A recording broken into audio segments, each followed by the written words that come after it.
Ireriana arabaina koa reo zay asana manaraka mandeha amin'ny ainao manjery ty fotoanantsika androany ty tsy fantatro fa dia arabaina izy zareo no amin'izany ho aminareo rehetra ny fahasoavan'i Jesosy Kristy Tompo sy ny fitiavan'Andriamanitra Ray ary ny firaisana amin'ny fanahy masina. Amen.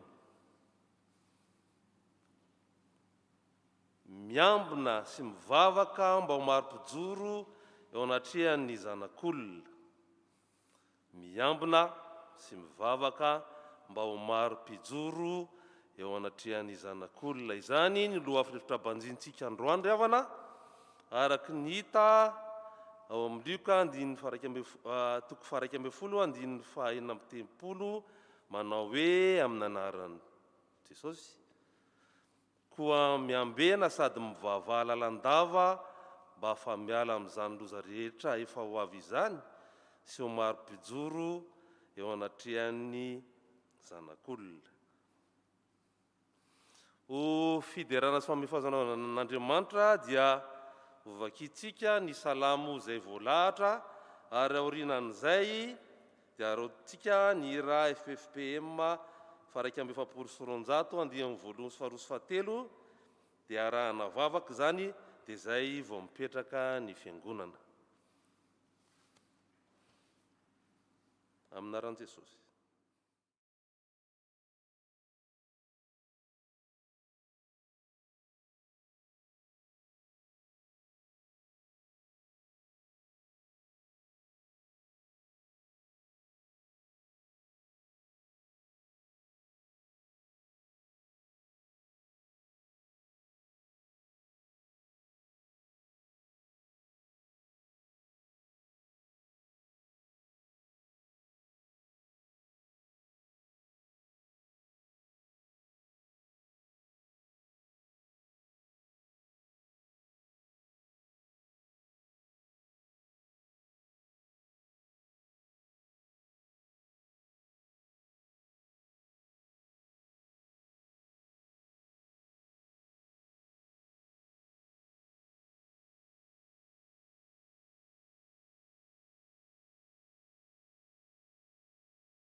Jesus obedina Teresa iso Nace salvarina Katsima itona Azunina nisana Iteritsarona Matiu marimano Zofigurini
Amasinu litwa piyanana kedia pedido ieri mana Ipitikiamagina hatovina iza medumpanirina ananisitaka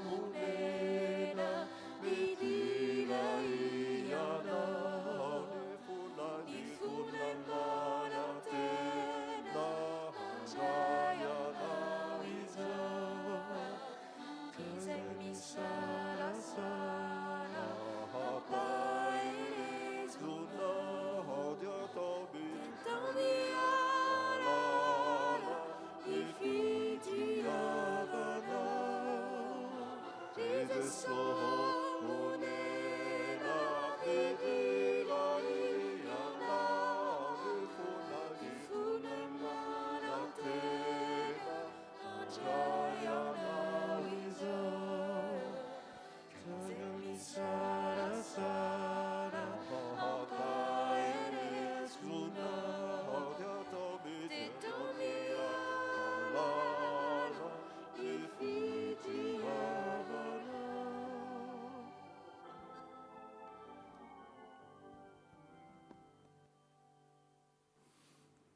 aoko tsy givavaka tompoko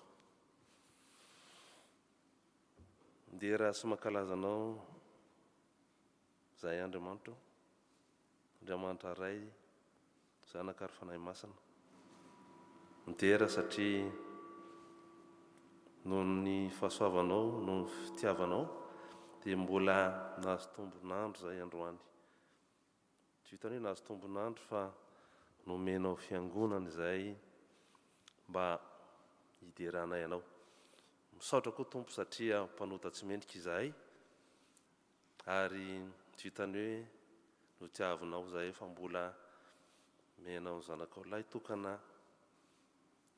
hamonjy any ary zany moa ty herinanomasina ankalazana izany nahatongavan'ny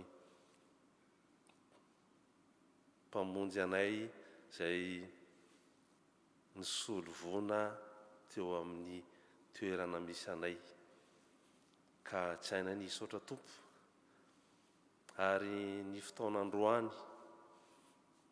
ny zavatra androany dia engany fanaraka amin'ny sitraponao fa tsy ny sitraponay ary hovoninahitra ho rery ihany zavaka izany dia ataonay amin'ny anaran'i Kristy zanakao latokana mpamonjy anay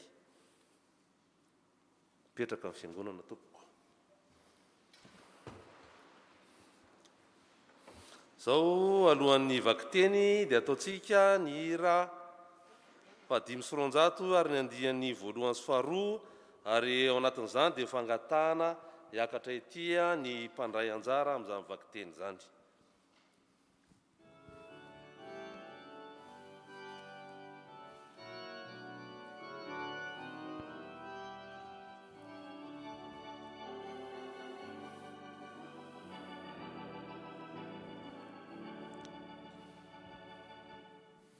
iteninao re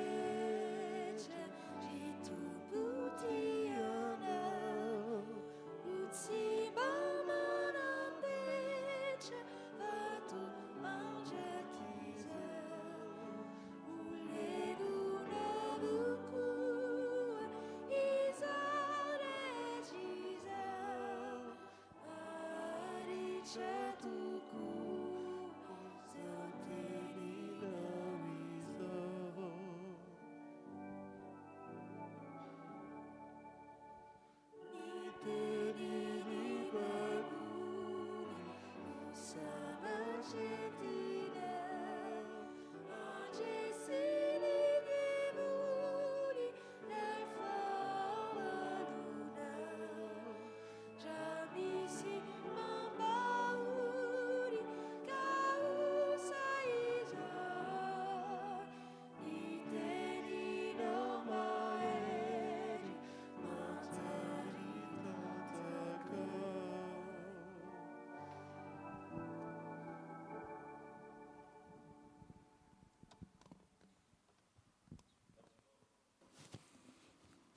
Andriamanitra rainay izay any an-danitra rainay amin'ny alalan'i Jesosy Kristy, amaky ny teninao izay ankehitriny, ny teninao izay fandilon'ny tongotray sy fanazavana ny lalanay, ny teninao izay mahavelona anay ary maharitra mandrakizay, mangataka ny fanahy masina nazava izany teninao izany aminay, ary mangataka koa ny anesoranao ny fehetra raha tsy avy aminao, ka hibanjinanay ny teninao irery ihany, ary ho teny ho tonga nofo iainanay izany. Amin'ny anaran'i Jesosy Kristy no angatahanay izany. Amen.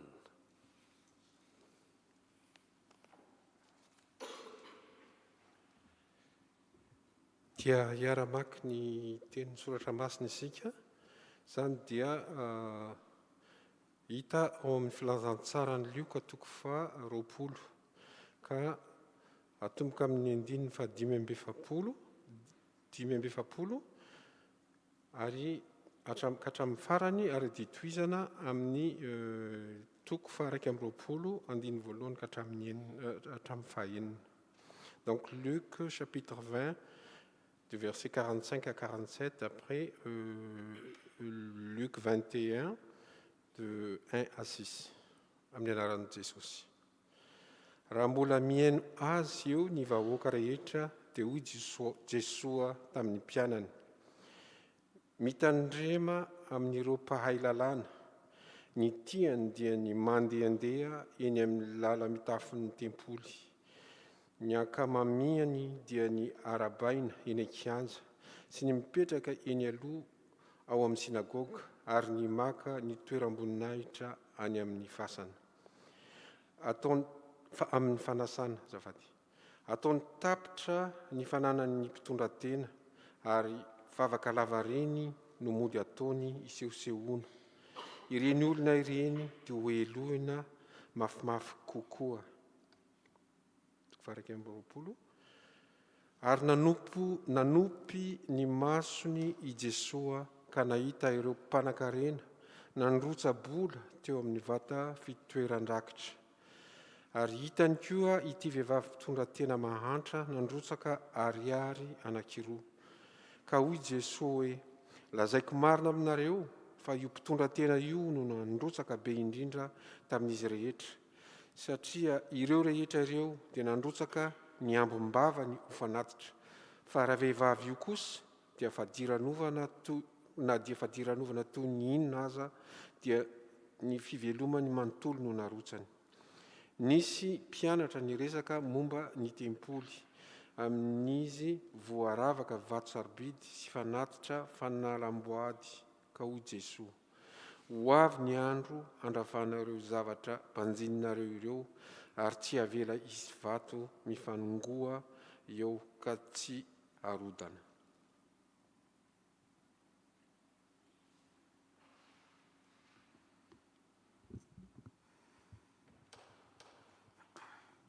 Mbola hotoizantsika ny vaky teny eo amin'ny 7 ka hatramin'ny 20. Izay mivaky toy izao amin'ny anaran'i Jesosy. Ary nanontaniany ireo indray Jesosy hoe: mpampianatra, oviana no hatongavana izany, ary inona no hamantarana fa madiva ho avy izany? Dia navaliny hoe: tandremo sao voafitaka ianareo, fa maro no avy hisandoka ny anarako, sady hanao hoe izaho no Mesia, ary tonga ny fotoana aza mba manaraka an'ireny. Raha mandray ady sy korontana ianareo, aza taitra, eny, tsy maintsy ho tonga aloha izany, nefa tsy dia miaraka amin'izany akory ny farahandro. Ary koa Jesosy taminy: hisy firenena hitsangana hamely firenena, ary koa fanjakana hitsangana hamely fanjakana. Amin'ny toerana samihafa hisy horohoron-tany mahery vaika mba mosary sy arenti mandringana, ary avy any amin'ny habakabaka dia hisy zava-matahotra sy famantarana lehibe. Kanefa alohan'izany rehetra izany dia ho samborina sy ho enjena ianareo, hatolotra ho tsaraina any amin'ny sinagoga, ary atao am-ponja ho entina eo anatrehan'ireo mpanjaka sy mpifeh noho ianareo miandany amiko. Ho tonga aminareo izany mba hijoroanareo ho vavolombelona manambara ahy. Koa ataovy latsaka ao am-ponareo fa tsy tokony hevitra mialoha izay hiarovanareo tena ianareo, satria izao ihany no ampiteny anareo sy hanome fahendrenanareo ka tsy hahatohitra sady tsy haharesy lahatra anareo izay rehetra miampanga anareo. Hanolotra anareo na dia ny ray aman-dreny sy ny piraintam-po ary ny havana matsakaiza aza, ka ho vonon'ny olona ny sasany aminareo. Ho halan'ny olon-drehetra ianareo satria miandany amiko. Nefa tsy hisy very na dia singam-bola iray amin'ny lohanareo aza. Aoka ho amin'ny paharetana no azahoanareo famonjena ny anareo. Rehefa hitanareo voadirina miaramila i Jerosalema dia mifantaro fa hatombotra ny fandravana azy. Amin'izany izay any Jodea, aoka handositra any an-tendrombohitra, izay ao an-tanànan'i Jerosalema, aoka hilefa any ivelany, ary izay any an-tsaha, aoka tsy hiverina ao an-tanàna. Satria andro nataon'Andriamanitra ho famaizana izany andro izany, mba hahatanterahana izay rehetra voalazan'ny soratra masina. Loza no hanjoy ireo bevoka sy ny mitaizakely amin'izany andro izany, satria hisy fahoriana lehibe amin'ity tany ity ary hatramin'ny vahoaka ny fahatezeran'Andriamanitra. Ny mponina haringan'ny lelan-tsabatra na hoenti-kobabo ho amin'ny firenena rehetra any, ary i Jerosalema ho hitsakitsahin'ny hafa firenena mandra-pafen'ny andro nataon'ny fanjakan'ny hafa firenena. Hisy famantarana koa eny amin'ny masoandro sy ny volana ary ny kintana, ary ety an-tany dia ho ory sy ho very hevitra ny firenena noho ny ranomasina hikotrokotroka sy hanonja izay tsy izy. Hisy olona ho fatin'ny tahotra sy ny fanahiana izay hanjoany tany tontolo, satria iosongozona ny herin'ny habakabaka. Amin'izay no ahitany zanak'olona tamin'ny voadidiny rahona sady omban-kery sy voninahitra lehibe. Raha vao matomboka anefa izany zavatra izany dia mitrakay ianareo, ary andrandrao ny lohanareo fa efa hatombotra ny fanavotana anareo.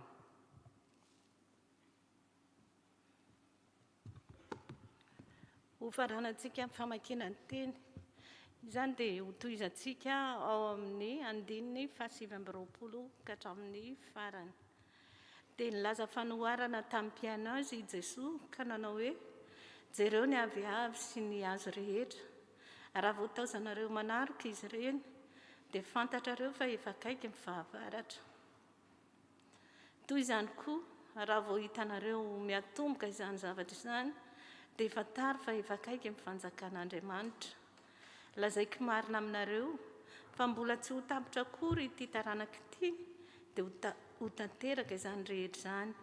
Ho levina ny tany amin'ny manabakabaka, fa ny teniko tsy mba ho levina. Mitandrema tena ianareo, fandrao tonga mavesatra ny fonareo noho ny filibana sy ny amamoana ary ny fiahina izao fiainan'izao, ka ho avy tampoka tsy ampoizinareo izany andro izany, satria hiatonta tahaka ny fandrika rato amin'ny mponina rehetra manerana ny tany tontolo.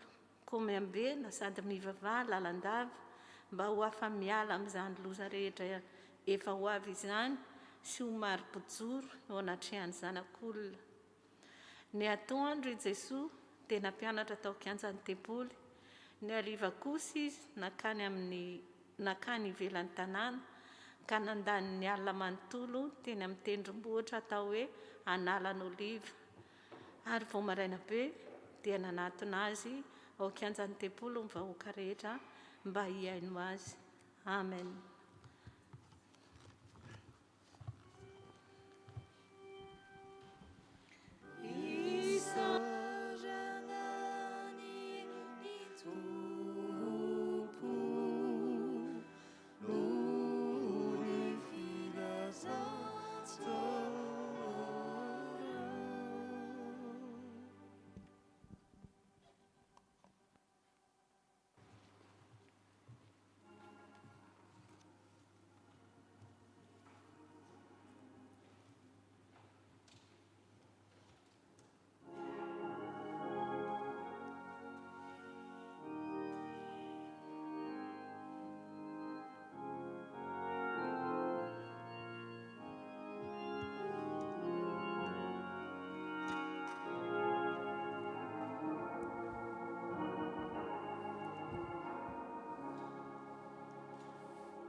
eo am-pitsangana ry ahana no anaovantsika ny hira voalahatra alohan'ny toriteny.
Araka ny hira no fietesinay tompo dia andreny teninao tokoa indray izay amin'izao alarobia masina izao.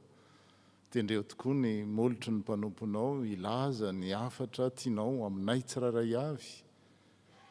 Satria izahay tsirairay avy tonga eto tianao andray izany teny fiainana izany, na koa ireo izay manaraka amin'ny alalan'ny hainao manjery. Dia ny fanahinao masina tompo no elo lalana ny zavatra rehetra izay ataonay ho voninahitry ny anaranao. Amen. Afaka mipetraka isika. Miambina sy mivavaka mba ho maro-pijoro eo anatrehan'ny zanak'olona. Zay ny lohahevitra, rester éveillé et prier en tout temps pour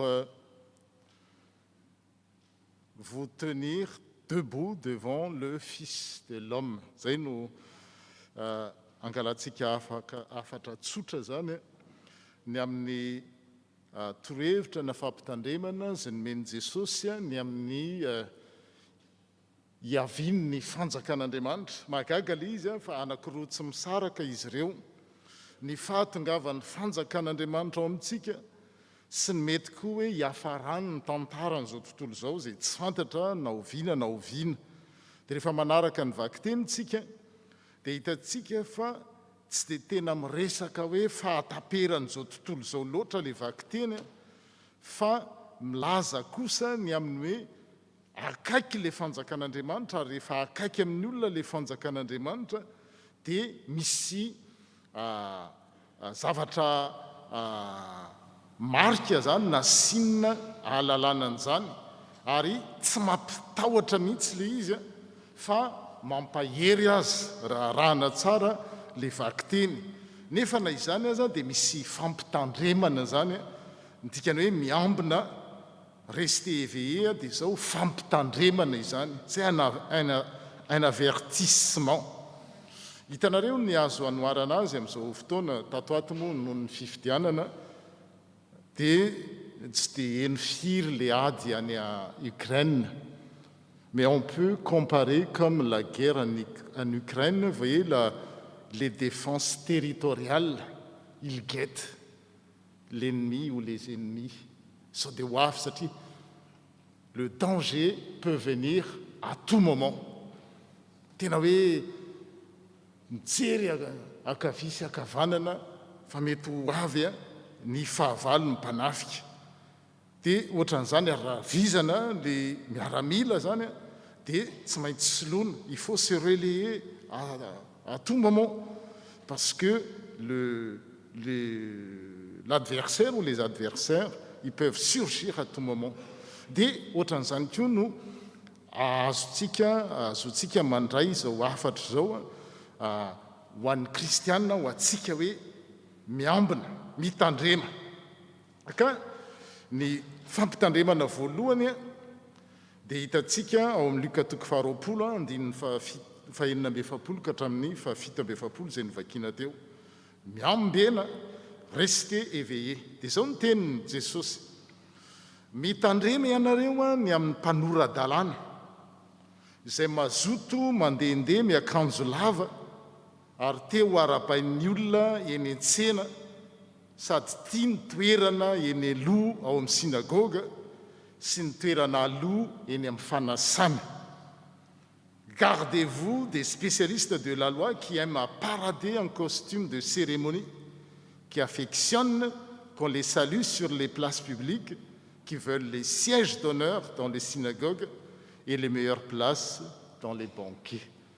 Dia indraindray izy io tsy azontsika ary noraisitsika diso vilana azy satria rehefa any am-piangonantsika no io teny io dia tsy mipetraka eny aloha fa eny erina. Dia mazana antsoina hoe makanesy ety aloha. Ka ny tenin'i Jesosy hoe aza mapetraka eny aloha nareo. Tsy izay mihitsy nefa ny tian'le teny fa ny tiany teny tenenina dia le hoe fisehosehoana teo anatrehan'ny reto mpanoradalàna ary tsy ny mpanoradalàna fa ny fariseho sy ny saduseho reny dia ny zavatra mahamaiky azy dia ny sehoseho. Pasteur Teddy tamin'ny nandalo teto amintsika tamin'ny fanokanana an'ireo mpiandraikitra dia hoe tsy mitovy ny hoe miseho sy ny hoe misehoseho. Ka ny anreto zany le fisehosehoana ny an'ny reto mpanoradalàna reto ny zavatra mahamaiky azy. C'est vraiment vouloir à tout prix se montrer. Dia zay ny teny hoe mandeha miakanjo lava izy. Miakanjo lava zany rebareba vao mandeha tonga dia hita tamin'izany fotoana izany. Ary ny zavatra andrasany dia no araban'ny olona hoe raby eo, voninahitra no tadiavina. Ary tia toerana eny aloha izy any amin'ny sinagoga any am-piangonana zany tamin'izany fotoana izany. Ary tsy any am-piangonana ihany fa any amin'ny fanasana koa. Ny antsika indraindray rehefa hoe ao am-piangonana dia makany ery tsika fa rehefa misy concert aty alodolodolo ny zareo tena le fisehosehoana no mamay azy. Mba ahafahantsika mahatakatra an'izany dia zao raha ohatra ka reo mpanoradalàna sy fariseho reo miaina amin'ny vanim-potoana iainantsika izao, amin'ny vanim-potoana 3:7 si les pharisiens ou les sadduciens ou les docteurs de la loi vivaient de notre époque, ils étaient sur tous les plateaux de télé, BFM TV, M6, vao manokatra télé anao dia izy no parady eo, izy no miteny. Zay no mety andraisantsika azy. Na koa zavatra andrasany dia plus de j'aime. Amin'le nareo malalaka kokoa noza les Facebook sy ny compagnie reny, plus de vues. Je ne voulais pas dire que les Facebook ou les plateaux télé ou les plus de vues sont mauvais en soi. Non, pas du tout ça. Mais pour eux, ce qui est important, c'est d'être vu par les gens, d'admirer.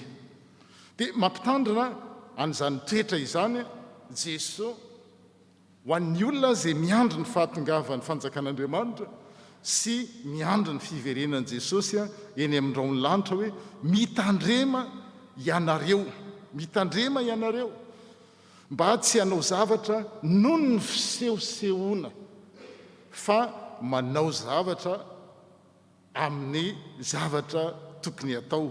Dia ny ohatra anankiray hitenenany azy sady hanohizany izay ihany dia hoe rehefa manao zavatra koa dia aza manao soatapany, na manao na tsy manao.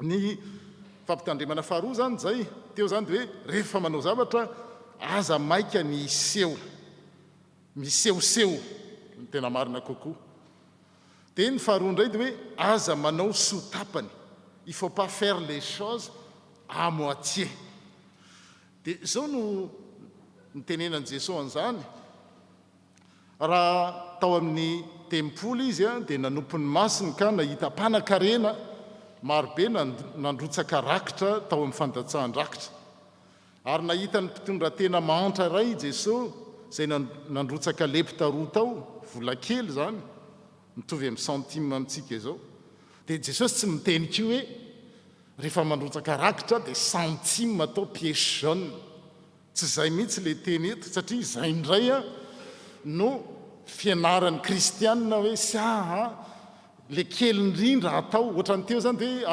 ny fariseo sy ny mpanorad-dalàna tia nitoerana voalohany de makeneriana dolidolo izy de eto indray mahita an'le mpianatra ramatoa mpitondra tena mandrotsaka rakitra le pitaroa zany hoe vola kely de nalaipana koa ny kristianina rehefa haneo an'Andriamanitra de zavatra kely de hoy Jesosy hoe lazaiko aminareo marina tokoa fa io mpitondra tena mahantra io nandrotsaka be no izy rehetra satria nahoana ireo rehetra ireo a de nanome ho an'Andriamanitra teo amin'ny asan'ny fiangonana nanome ireo rehetra ireo de tamin'ny habean'ny fananany no nandrotrahany tao amin'ny rakitra fa ity vehivavy mpitondra tena ity kosa de ny fahantrany tamin'ny fahantrany no nandrotrahany ny fivelomany rehetra izay nananany.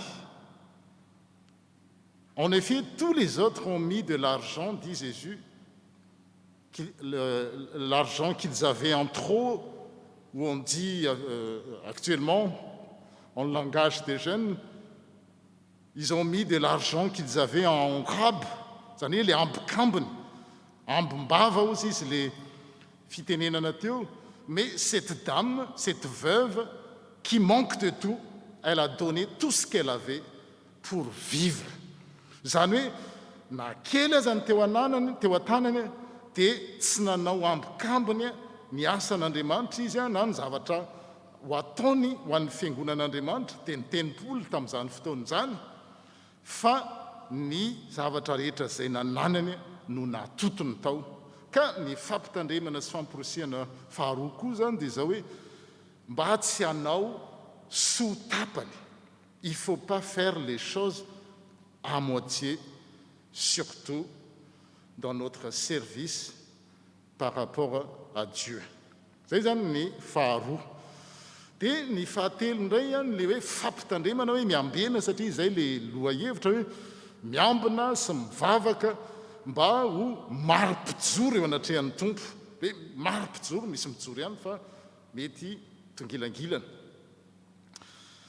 Ny fahatelo de hoe mampitandrana koa zany mila fiembenana ny hoe mametraka ny fitokisana amin'ny zavatra mandalo.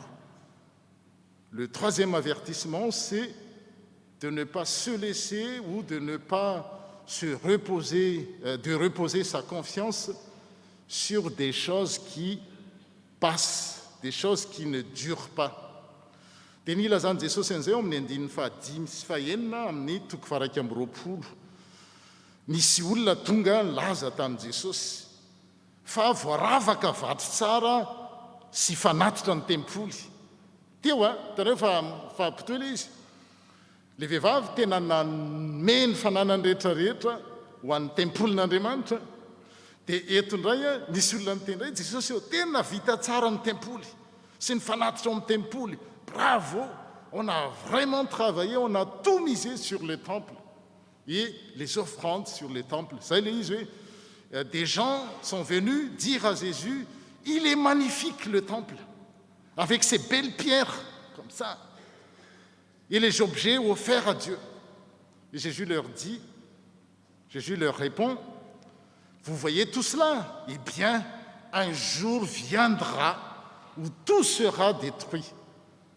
Il ne restera pas une seule pierre sur une autre. Na zava-dehibe aza le tempoly izay toerana ivavahana ionana amin'Andriamanitra dia Jesosy mampitandrina ihany hoe aza ireny zavatra ireny no anakinana ny fosin'ny fiainana fa mandalo ihany ary voavitaka ianareo. Izany ny fampitandremana fahatelo. Voalohany a tsy manao zavatra amin'ny fisehosehoana, faharoa tsy manao sotapany, fahatelo a dia zao tsy mitoky amin'ny zavatra fantatra fa andalo na dia zavatra lehibe aza tempoly, satria tempoly tsy Andriamanitra fa Andriamanitra no no ivavahana, fa eo amin'ny tempoly no ivavahana amin'Andriamanitra. Dia mampitandrina an'izany ho an'ny olona zay mandray ny fanjakan'Andriamanitra Jesosy mba tsy ho voavitaka. Fa nefany a fampitandremana farany le hoe fiambenana zany a dia hoe mitandrema fa sao ho voavitaka noho ny mpaminansamboka ho avy ozy izy ny andro. Mitandrema fandrao ho voavitaka ianareo fa maro izy tsy teny hoe isy ho avy amin'ny anarako vitsivitsy isana amin'ny ratsan-tanana fa maro no avy amin'ny anarako sady ilaza hoe izao no izy, izao no Mesia. Hitantsika zany hoe Mesia tsaratsara, apôstôly tsaratsara, samy laza ny tena no Andriamanitra dodolo ny olona amin'izao fotoana izao. Efa akaiky ny andro ko aza manaraka azy. Raha andre ady sy tabataba ianareo, aza matahotra. Faites attention, ne vous laissez pas tromper. Beaucoup de gens vont venir en prenant mon nom, ils diront c'est moi le Messie. Le moment fixé par Dieu est arrivé et Jésus nous avertit, ne les suivez pas. Ary amin'izany vanim-potoana iainantsika izao mifanandrifana zao hoe andre ady sy tabataba nareo. Isy firenena hitsangana mely firenena, isy fanjakana hitsangana mely fanjakana, isy horohoro-tany. Zatra helitsika isan'andro zany vao manokatra ny vata-pifandraisantsika na reny hainao manjery reny mosary arety mandringana voavintsika ny nanao fanampiana ny tany Madagasikara. Isy zava-mahatahotra, famantarana lehibe ny amin'ny lanitra, zavatra mety hiseho zany fa ny tenin'Andriamanitra hoe satria nareo mandray ny fanjakan'Andriamanitra aza matahotra. Io zany no zava-dehibe fampitandremana koa hoe tsy maintsy isy zavatra hiseho eto amin'ity tontolo ity. Fa ny olona miandro ny fanjakan'Andriamanitra dia zao ninona mitranga eo amin'ny fiainana. Ina izany tsy atahotra amin'izany hoe isy firenena hitsangana firenena, zavatra miseho amin'izao zao dia hoe atraizany fetra ho tonga aty Eropa ve zany reny catastrophe naturelle ireny. Mopera moa ny teny ary marina mihitsy ny teny hoe tsy tiako izy le loza vojanahary satria tsy Andriamanitra mihitsy nanao ny hoe le vojanahary le loza fa vokatry ny fahotan'ny olona nampisy le loza reny dia iseho. Tsy fantatra hoe roviana koa aty amintsika aty atsimo aty zay lazaina hoe plaque tectonique mety hisy ny fisehon'izany. Dia rehefa maheno an'izany amin'ny télé sy ny radio tsika dia matahotra hoe wao sanatria dia le tenin'Andriamanitra ho an'ny olona zay mandray ny fanjakan'Andriamanitra dia zay hoe aza matahotra, n'ayez pas peur. Izany no teny entiny iray mampitandrina sady koa mampitoetra ny vahoakan'Andriamanitra hoe are zavatra nareo. Rehefa mare zavatra ohatr'izao dia iny an-dalana iny dia ho avy ny faharandro dia ahoana. Dia any Madagasikara dia mibetsaka mamitaka vonoina daholo ny gisa sy ny vorontsiloza rehetrarehetra satria hoe faty ho avy ny faharandro. Ny soratra masina tsy manao an'izany tsy maintsy hisy ny zavatra any fa ny fiainanao ataovy. Mijoro hatrany amin'ny fahamarinana, manaova hatrany tohizo tsara ny fanarahanao amin'ny tompo, aza manao sotapany tsy hoe ho avy ny krizy na ho avy ny zavatra mety hiseho dia anararoatra. Zany mantsy miseho etsy sy eroa. Misy krizy dia miakatra ny vary, manararoatra dolodolo ny olona. Dia le tenin'Andriamanitra ho an'ny olona zay mandray ny fanjakan'Andriamanitra hoe aza miova. Ary zay le lohahevitra hoe miambina sy mivavaka mba ho maro-pijoro eo anatrehan'ny tompo. Maro-pijoro eo anatrehan'ny tompo. Zany hoe ny tompo hoe no mijery hoe miteny amintsika tsirairay hoe est-ce que tu es vraiment droit vis-à-vis de moi. Izy zany no référence fa tsy ny olona satria ny olona mety mamitaka ny fijery mety ho diso. Tadidinareo dia tapabolana zay mpanoradalàna fariseo vahoaka ray manontolo no diso jery saika hanameloka olona dia raha reny natao référence saika hanamon'olona le vahoaka be dehibe teo fa anankiray ihany ny référence ultime zay tsy diso ary io no etsonantsika hoe est-ce qu'on est droit devant lui, est-ce qu'on est juste devant lui, est-ce qu'on est vraiment, notre conscience est tranquille devant lui. Voilà la bonne nouvelle.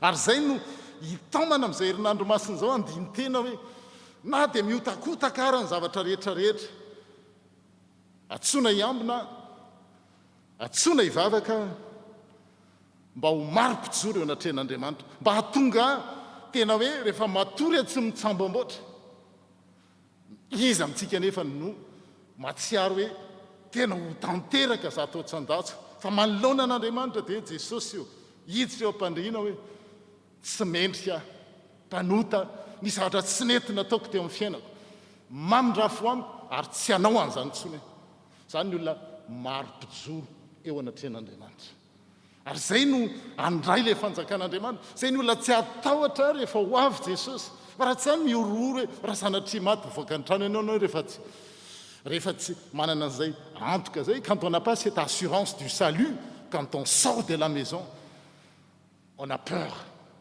si nous arrive quelque chose raha mazao moa zany ka tratry ny virus raha pitso zao delta sa macron omicron zafady raha afaka pitso isindray ainsi de suite tsy fantatra tsony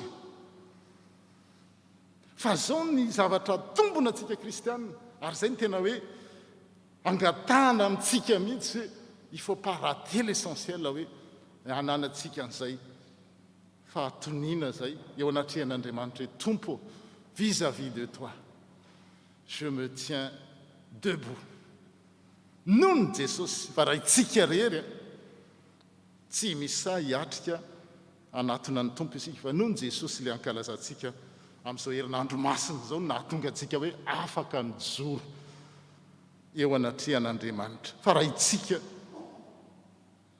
tsy misy na iray aza afaka hijoro amin'izany fotoana zany dia Isosy izy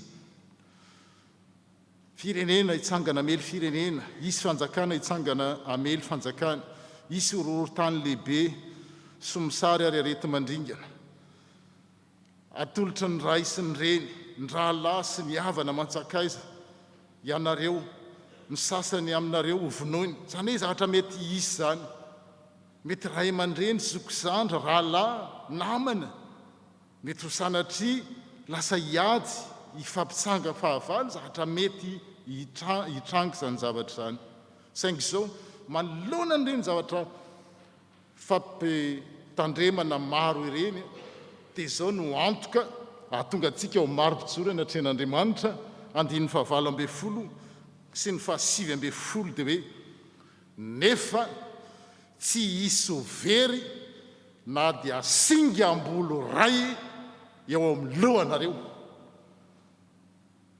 aucun pas un cheveu de votre tête ne sera perdu tsaiko raha misy solasola eto amintsika eto fa tsy manina fa fomba fiteny fotsiny zany hoe na dia singa ambolo ray ara tsy latsaka raha tsy Andriamanitra ny manome ny fahefana aucun cheveu de ma tête catéchisme de Heidelberg ny tenin'izany quelle est mon unique assurance dans la vie comme dans la mort? Mon unique assurance dans la vie comme dans la mort, c'est que j'appartiens non plus à moi-même, mais à mon Sauveur. Que aucun cheveu de ma tête ne tombe sans sa permission. Zany hoe tsisy tena hoe eo ampelantanan'ny tompo ny fiainantsika ny ainatsika. Iza no afaka nome an'izany antoka zany? Qui peut nous donner cette assurance? Amin'izao ianao ohatra hoe mena assurance vie, assurance habitation, assurance ohatrizao. Rehefa tonga ny loza tadiaviny daolidolo ny fay rehetrarehetra ahafahany décliner ny responsabilité. Fa Andriamanitra dia zao hoe tsy misy na dia singa ambola anankiray aza ho very eo amin'ny lohanareo.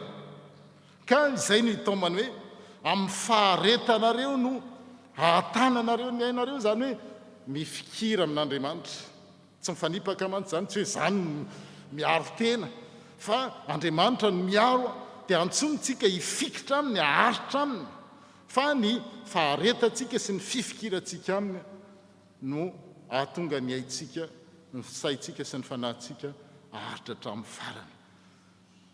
C'est par votre persévérance que vous sauverez votre vie. Manoloana an'izany koa dia izao no fampahirezana irosona amin'ilay tsipika faharoa hoe vavaka. Voalohany zany hoe aza matahotra fa tsisy na dia singam-bolo iray ary latsaka eo amin'ny lohanareo manoloana ilay fampitandremana be dehibe teo. Faharoan' zany dia izao hoe aorena ao am-ponareo dia zany hoe tsisy singam-bolo latsaka aza matahotra fa izao indray ny zavatra aorenina ao am-po aorena ao am-ponareo ny tsy hevitra meloa zay ho fiarova-tenanareo. Indraindray mantsy rehefa misy fisehonotra ireny dia efa miomakomana zany isy olona zay miantso efa be dehibe imbetsaka izy pasteur parce que tu es le responsable d'église il faut avertir les gens. Il n'y avait pas encore la guerre, il n'y avait pas encore le virus parce qu'il y aurait ceci dia mba mistocké dia rehefa nanana fiangonana tsika zao manana fiangonana izy moa tsy eto za mieritreritra hoe izy zany fa tsy zay zany hoe ary zay no mampiakatra ny vidim-piainana satria samy manangona daholo ny olona dia misitrika. Any Madagasikara vao misy cyclone dia misitrika ny sira, misitrika ny siramamy, misitrika ny menaka, zay ny lahabary sy ny lahamenaka taloha. Satria nahoana matahotra ny olona. Inona no anay, inona ny sotroanay, inona no ohatran'izao. Dia ny teny ety aza matahotra fa na ny singam-bolo anankiray eo amin'ny volonareo raha tsy milatsaka eo, raha tsy Andriamanitra no mandatsaka azy. Ça c'est vraiment une sorte de anti-chute capillaire. Fa izao no anome anareo ny teny fahendrena zay tsy ho azy ny fahavalonareo rehetra ho toerana. Aza mieritreritra koa hoe inona no atao amin'izany fotoan'izany fa rehefa tonga izany ny tompo miteny hoe zao ataonao, zao tsy ataonao. Fa raha vantsika mieritreritra tonga dia efa manomana stratégie fa misy an'izao dia ataoko an'izao, misy an'izao, misy crise dia anangona an'izao, ndia hitsoaka ary hifindra ary anao an'izao. Dia manaraka an'izay koa ilay vatantsika tsy tranquille tsika. Faharoa sosikevitra dia hoe miambena sy mivavaha. Restez éveillés et priez en tout temps. Le hoe vavaka dia le hoe vava. Amin'ny teny malagasy hoe vavaka dia misy fototeny hoe vava. Zany hoe miresa ampiasao ny vava iresahana amin'Andriamanitra. Vavaka. Ary ny olona rehefa miteny mampiasa vava dia mifanatrika. Zay ny dikany hoe mivavaka dia zao mifanatrika amin'Andriamanitra. Tsisy mihitsy olona hoe ary zay no nanaovana mivava tsy natao taty an-damosina hitenenana any an-damosina fa rehefa miteny dia mifanatrika. Zao no tiako tenenina, zao no lazaiko. Voilà. Ary zay ny vavaka atsoina koa tsika hiresaka amin'Andriamanitra hoe Andriamanitra. Mifanao mantsy rehefa mivavaka herinandro masina ohatr'izao dia mandeha indrindraindrindra tany an-tanindrazana mivavaha ho anay mpanoty e. Ohatrany hoe ilay olona mpanota no mila vavaka fa ilay olona mivavaka zany efa tsy mpanota intsony. Nefa ny tiany ho tenenina amin'ilay hoe vavaka amin'ny heviny mahamalagasy azy dia zao mampiasa n'io vava io hiresahana amin'Andriamanitra zany hoe communication. Mivavaka. Mettez-vous ceci dans la tête, vous ne devez pas préparer d'avance ce que vous allez dire pour vous défendre. En effet, moi, le Seigneur, moi, Jésus, je vous donnerai des paroles de sagesse et vos adversaires ne pourront pas discuter ni vous répondre. Miambina sy mivavaka mba ho maro-pijoro eo anatrihan'ny zanak'olona. Le tapany fahatelo hoe eo anatrihan'ny zanak'olona zay efa niteneniko teo no amaranana azy hoe afaka miambina tsika, afaka mivavaka tsika. Fa ny tena zava-dehibe dia izao mba hahatonga atsika ho maro-pijoro eo anatrihan'ny zanak'olona. la seule référence ultime Jesosy izy zany ny tena hoe en saline sur lui hoe Jesosy io manahoana ny fijerinao ahy manahoana ny fijerinao ny fiainako raha eo anoloanao ave maro-pijoro samy tsingilaila fa tsy eo anatrehan'ny olona izay menatra sy ny anjeliko Jesosy dia mba homenatra azy koa aho eo anatrehan'ny raiko sy ny anjeliny marina anjarantsika amin'izay herinandro masina izao izay fandinihan-tena no hijery izany andanjalandra izany Jesosy io Andriamanitra ray zanaka fanahy masina malonanao ahy ahoana ny fahitanao azy mazava ho azy fa miariary eo anatrehan'Andriamanitra tsika hoe misy zahatra tsy mety ny loza dia miteny hoe clean eo anatrehanao Andriamanitra tsy misy fanafany intsony zany olona zany fa ny zavatra takian'Andriamanitra fantany fa tsy mijorontsika fa mitsingilaila dia zao ajoroy amboary tefeo amarino amasino ajoroy fa ain'Andriamanitra izany izy no mampijoro ary mandavo ary zay ampijoroany tsisy afaka manjera ary zay menjera tsisy afaka ampijoro zany Andriamanitra zany indray no mitaona antsika amin'izay herinandro masina izao mba hiambina hivavaka mba ho maro-pijoro eo anatrehany zanak'olona amen.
misaotra ny ray aman-dreny-tanitsika mitondra zany teny izany ary mahatsiaro ny tenantsika tsy mendrika ka ao anatin'ny fanginana no anaovantsika vavaka mangina ny amin'ny toerany avy ho fandinihan-tena.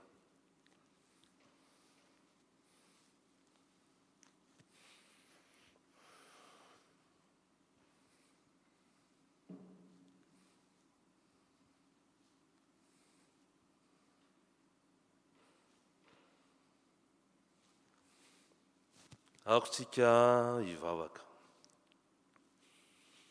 Andriamanitra mifona aminao zahay satria misehoseho mizahozaho rehefa manao soa dia manao soa tapany nefa ny teneninao anay dia hanao zavatra ampitiavana ampanetretena matokoa zay mametraka amin'ny fatokisanay amin'ireo zavatra mandalo fa tsy amin'ireo zavatra mitoetra dia ianao anefa ianao dia efa niteny anay fa raha miaraka aminao zay dia tokony tsy atahotra, tokony hijoro ka noho izany dia mangataka ny famelali-keloka no tsy ny fakatoavana misitraka ao Andriamanitra ao mandika ny lalànao, mandika ny fitiavanao, tsy araka ny didinao hoe tiavana manao taky ny tenanao fa ny tenanay aloha no ataonay, ny sitraponay, ny etaetanay koa mamela tompo tsy famendrehanay. Zany vavaka izany dia ataonay amin'ny anaran'i Jesosy Kristy zanakao mpamonjo izay nisolo vonanay nefa kosa loharam-pahasoavana sy famindram-po tsy misy fetra ho an'izay tia sy mino azy. Amen. Zao dia ataontsika ny hira voalahatra 280 voalohany fahatelo.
Ry havana rehefa nahazo ny sakafom-panahintsika mahavelona dia eo am-pitsanganana no anambarantsika amin'ny fanekem-pinoana izay raisika mpino maneran'izao tontolo izao. Tsangana fiangonana tompo. Mino an'Andriamanitra Resto. Jesosy Kristy izany tokony nataontsika. Natorotoroana tamin'ny fanamasina. Teriko ny Virginy. Taly fananapaka Pontius Pilate. Mboana tamin'ny fizaliana. Mahafanariny. Midina tany amin'ny fiainantsika. Tsangana tamin'ny tamin'ny fanatery. Tamin'ny Andriamanitra. Andriamanitra Resto. Ny veny tsara vela sy ny maty. Ny fanamasina. Ny masina. Zao. Ngona ny olona masina. Amelakeka. Maty. Zay. Amen. Petraka amin'ny fiangonana tompoko. Zao dia fotoanan'ny filazan-draharaha ka angatahana ny tompon'andraikitra amin'izany avitsy zany dia fa atao ny vavaka fisaorana sy fangatahana. Sora tompoko.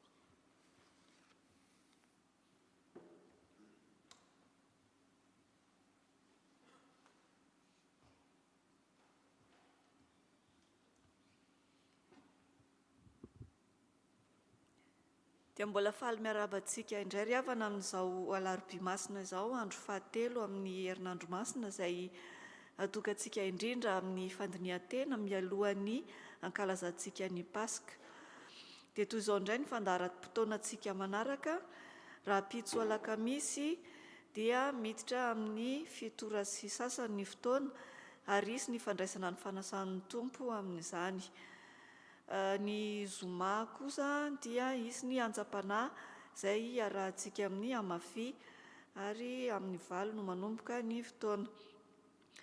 Ny asabotsy dia hiaraka eto isika anatanteraka ny fanadiovana ny fiangonana sy ny efitra maro isan-karazany sy ny manodidina ihany koa, ary aorianan'izay dia isy ny fanatanterahana ny grillade ka entanina mba samy hitondra ny hena sahaza azy avy na mihoatra kely sy izay tiantsika ampiarahana amin'izany, toy ny zava-pisotro na ny salady na izay sitraky ny foditsika.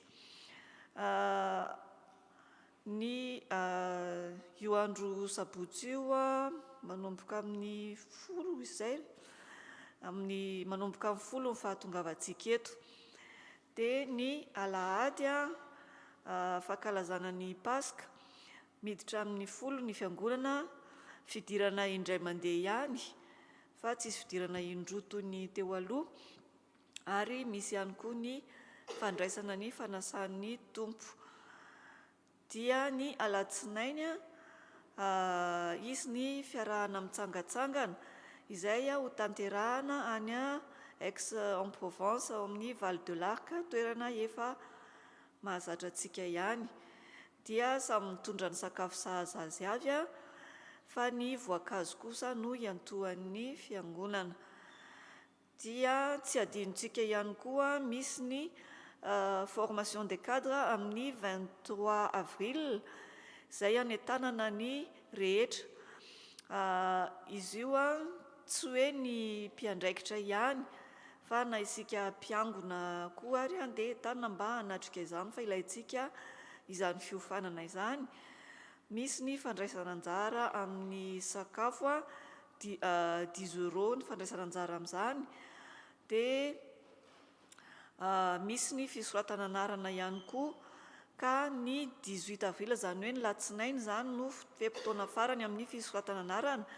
Ny antsika eto an-toerana dia zasy taty Hasina no mandray anazy ka iangaviana mba ho voaray izany izay fisoratana anarantsika izay atao hoe ny alatsinainy hatramin'ny 5 satria ho alefa any amin'ny tompon'andraikitra izany amin'ny 7 farafahatarany. Dia manentana antsika rehetra mba hanatanteraka izany. Dia izay indray ary no azo ambara dia mirary antsika mba hitohy hatrany amin'ny fandinihan-tena mandritra izao herinandro masina izao ary andiny alina eo ambany fitatana sy fiarovan'ny tompo. Misaotra tompoko.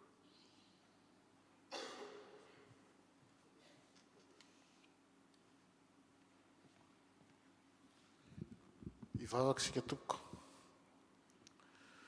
Tompo Andriamanitra, eo misaotra anao izay no ny aminazonay nandre ny teninao androany. Teny izay mampandinika anay tokoa, ny amin'izay mety hitondranay ny fiainam-panomponay, hitondranay ny tenanay manoloana ny ho avy rehetra. Satria ianao Jesosy dia efa nanendry anay ary nifidy anay ho mpanomponao. Ary isaoranay ianao ny anananay ny teninao izay manoro lalana anay, miaro anay tsy hivily ary andry afo sy andro rahona mitaridalana anay isan'andro. Isaoranay anao ihany koa Tompo ny azonay mivavaka amin'izao tranon'Andriamanitra izao, na dia efa rotaona ary izay rotaona izay no tato, dia mbola mideranao sy mankalaza anao hatrany izay fa maneho zava-magaga tsy takatry ny sainay ianao. Tamin'ny herinandro masina tahaka an'izao izay dia tsy misy ny zavatra manery anay na ny fahatarana ny fanomboan'ny fotoana fa afaka manomboka ny fotoana arak'izay tianao izay, araka tianay izay, satria tsy misy ny olona mifandimby aminay.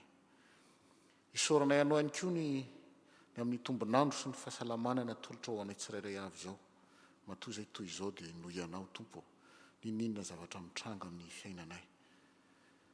Mangataka aminao zahay ankehitriny mba ampitombonao ny finoana isan'andro isan'andro anananay anao, azonay ay andiny tena trany, mba hanananay fohendry, mba azonay manavao ny fanoloran-tenanay eo anatrehanao, ka tsy ho variana izahay ny amin'ny rehaka izao tontolo izao, fa hibebaka hanatona anao isan'andro isan'andro. Ampianaro ny teninao isan'andro isan'andro izahay, omeo fifankatiavana, toloro saina endry ny mpitondra, ny sampana rehetra sy ny rafitra rehetra amin'ny fiangonanay. Favaka aminao ihany koa izay tompo, ny amin'ireo namanay izay tsy afaka manatrika izao fotoana izao noho ny antony maro isan-karazany. Ao ireo tsy salama, ao ireo manam-pahoriana, ianao Jesosy no omba azy ireny tsirairay avy. Ary ny hoavinay rehetra dia apetraka eo am-pelantananao, na ny fianaran'ny ankizy, na ny asa mandrarahanay, na izay rehetra mety ho fikasanay. Sakambinao tratranao hatrany izay tompo, aza velana navitra anao, satria tsy misy maharombaka izay am-pelantananao. Misaotra fa sambatra izay manana anao tompo, afaka miatoraka aminao amin'ny fotoana rehetra, ary manan'Andriamanitra izay miaino anay sy mamaly ny vavakay. So vavaka izao ary tompo dia mifarananay amin'ilay vavaka izay nampianarina manao hoe rainay izay ny an-danitra.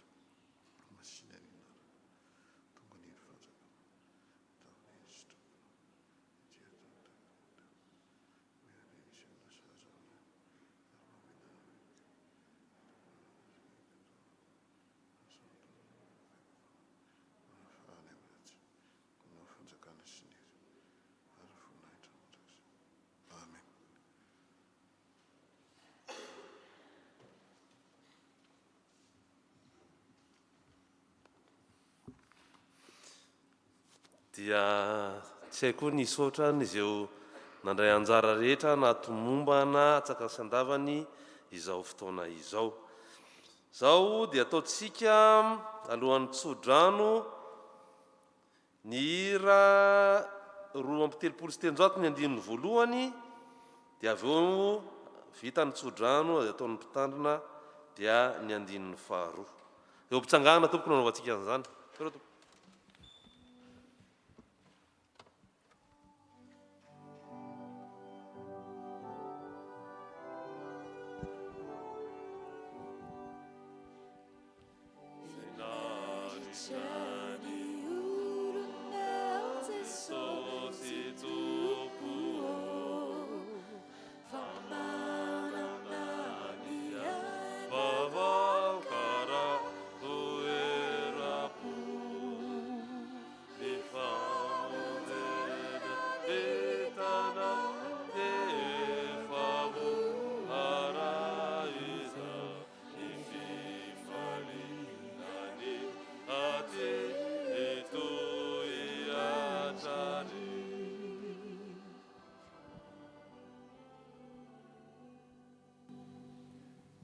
Ianao izay efa notantanako avy tany amin'ny faran'ny tany hoy ny tompo, ary natsoko avy tany an-tsisiny ka nilazako hoe mpanompoka ianao.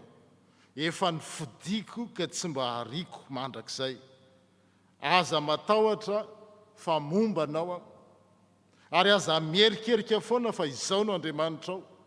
Mampahery anao aho, sady mamonjy ianao aho, eny mitantana anao amin'ny tanakavanan'ny fahamarinako. Je suis allé te chercher jusqu'au bout du monde, dit le Seigneur. Je t'ai appelé depuis les régions les plus éloignées. Tu es serviteur, tu es mon serviteur. C'est toi, mon serviteur, je t'ai choisi. Je ne t'ai pas repoussé. Donc, n'aie pas peur, car je suis avec toi. Ne regarde pas autour de toi avec inquiétude. Oui, ton Dieu, c'est moi. Je te rends fort. Je viens à ton secours. Je te protège avec ma puissante main et victorieuse. Amen.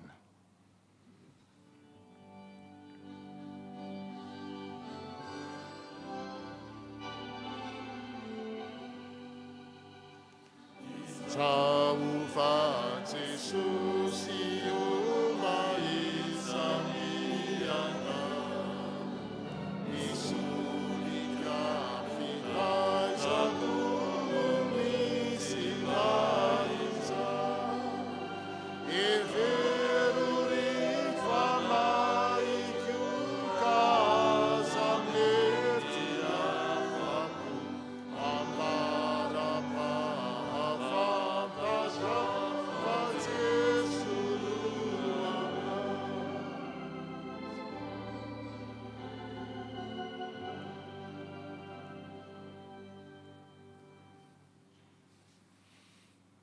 voninahitra ao an'Andriamanitra ray zanaka ary fanahy masina izay hatramin'ny taloha indrindra ka ho mandrakizay mandehana amin'ny fiadanana ka no manome manompoa ny tompo.